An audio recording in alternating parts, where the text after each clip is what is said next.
কারণ আপনাদের সন্তানরাই ভবিষ্যতে এই দেশের সেই পর্যায়ে যেতে পারে।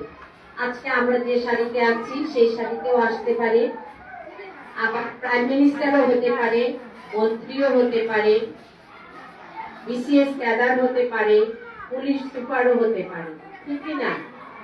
আজকে শিশু আগামী দিনের ভবিষ্যৎ। কারণ আমরা এই দেশটা, এই স্বাধীন মাতৃভূমি, শত রক্তের বিনিময়ে আমাদের এই বাংলাদেশ উত্থিত হয়েছে। এই বাংলাদেশ আমরা কাদের কাছে দিব? সন্তানরা যদি উপযুক্ত না হয়, সন্তানরা যদি ভালোভাবে তৈরি না হয়, তাহলে দেশ কি আমাদের থাকবে? থাকবে না। এই দেশ আবারও হয়ে যাবে। এই দেশ আবার অন্য কোনো দেশ কি করবে? আক্রমণ করবে। কিন্তু আমাদের সন্তানরা যদি সুসন্তানে পরিণত হয়, আমাদের সন্তানরা যদি শক্ত হাতে এই দেশ পরিচালনা করে, তাহলে আমাদের বাংলাদেশ আরো সমৃদ্ধ উন্নয়নশীল দেশে পরিণত হবে। তা না হলে কিন্তু সম্ভব না। আমাদের প্রায় 55 বছর বোধহয় বাংলাদেশ স্বাধীন হয়েছে, কিন্তু এখন পর্যন্ত আমরা কাঙ্ক্ষিত লক্ষ্যে পৌঁছতে কেন পারিনি? সেটা হচ্ছে, আমি মনে করি আমাদেরই দোষ। আমরা সেই জায়গায় নিয়ে যেতে পারিনি। তাহলে ভবিষ্যতেও যদি এই ছোট্ট ছোট্ট সন্তানরা যদি মানুষ না হয়, সেই সুনাগরিক হিসাবে তৈরি না হয়, তাহলে আমরা কিন্তু আমাদের দেশকে রক্ষা করতে পারবো না। পারবো কি? পারবো না। কারণ আমাদের দেশ কিন্তু এমনি এমনি হয়ে আসেনি। শত মা বোনের ইজ্জতের বিনিময়ে, 3 লক্ষ মা বোনের ইজ্জতের বিনিময়ে এবং রক্তের বিনিময়ে আমাদের এই দেশ স্বাধীন হয়েছে। এই দেশকে কারা রক্ষা করবে? আপনাদের সন্তানরাই কিন্তু রক্ষা করবে। আপনাদের সন্তানরাই বড় হবে, আপনাদের সন্তানরাই বড় বড় পদে থাকবে, তারাই এই দেশকে সমৃদ্ধশীল করবে। এখন আপনারা যদি আপনাদের সন্তানকে যত্ন না করেন, তাহলে কি সম্ভব? ছোট্ট একটা চারা গাছকে আপনারা যতক্ষণ পর্যন্ত কি দিবেন না, সার দিবেন না, নিড়াবেন না, ভালো কোনো কিছু ঝড় বৃষ্টি বাদলে হেলে যাবে সেটাকে খুঁটি দিবেন না, তাহলে কি ওই গাছটি কি বড় হবে? ওই গাছটি কি ভালোভাবে বৃদ্ধি পাবে? পাবে না। অন্যান্য আগাছা ওই গাছটার উপরে থেকে কি করবে? গাছটাকে ঢেকে দিবে। আপনার যে অরিজিনাল গাছটা সেটা কিন্তু উঠবে না। উঠবে কি? উঠবে না।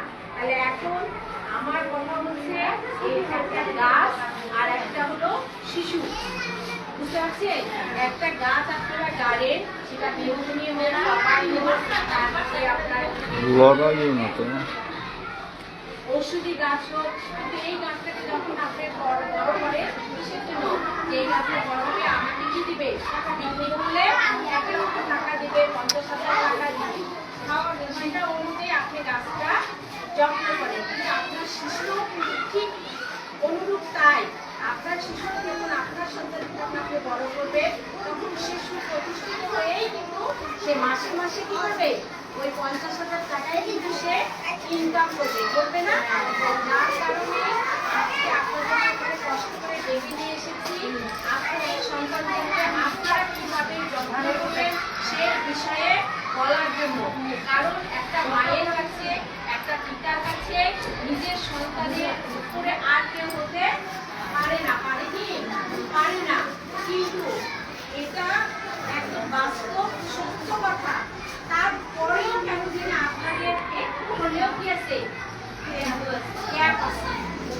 একটু হলেও আপনাদের মধ্যে গ্যাপ আছে। সব অভিভাবক না, কিছু কিছু অভিভাবকের গ্যাপ আছে। যাদের এই গ্যাপটা আছে তারা কি করবে?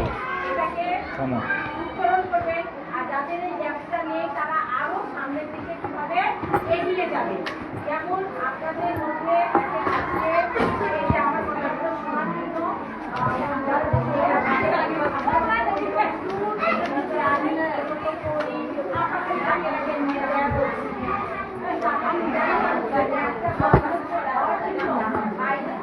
নিয়ে যায়, তাদেরকে যাওয়া আসা যাওয়ার মিনিমাম থেকে 40,000 টাকা তাকে দেওয়া হয়। কেন? নিশ্চয়ই তার মধ্যে কিছু আছে, সেজন্য সে এই বক্তব্যটাতে দেওয়ার জন্য তাকে নিয়ে গেছে। কলেজ বলে, ইউনিভার্সিটি বলে, বাইরে থেকে দেশের লোকের বলে, ঘরে ওরা আসে, আর নাহলে আমাদের দেশ থেকে নিয়ে যায়। এবং আপনারা, আমার মনে হয় অনেকে অ্যান্ড্রয়েড ফোন ব্যবহার করেন, ফেসবুক ব্যবহার করেন, সেখানেও দেখবেন যে অনেক সুন্দর সুন্দর বক্তব্য, অনেক সুন্দর সুন্দর কথা থাকে।